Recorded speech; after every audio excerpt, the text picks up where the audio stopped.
Nathalie Chalban maintenant. Merci Madame la Présidente. Je vais rester un petit peu dans le local, Monsieur le Ministre. Dans votre introduction, vous avez évoqué les priorités qui étaient avancées par la Commission quant aux infrastructures de transport et principalement de transport ferroviaire. À ce sujet, vous n'avez pas évoqué de liaison entre la France et l'Espagne. Vous savez que dans les Pyrénées-Atlantiques, c'est un sujet qui nous tient particulièrement à cœur, y compris à mes collègues également des PA, David Habib et Martine Yarkassou.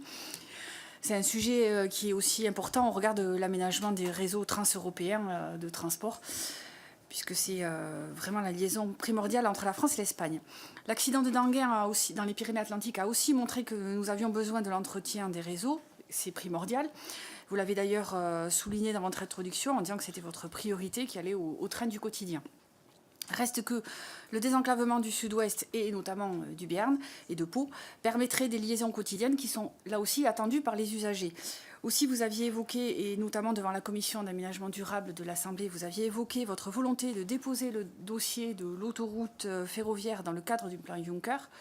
Donc j'aurais aimé savoir, Monsieur le Ministre, où en étiez-vous de ce dépôt de dossier auprès de la commission Juncker et de manière un petit peu complémentaire, est-ce qu'il était possible d'envisager là aussi pour revenir à un maillage territorial, est-ce qu'il était envisageable de raccorder le projet de liaison Mont-de-Marsan-Tarbes à cette autoroute ferroviaire ?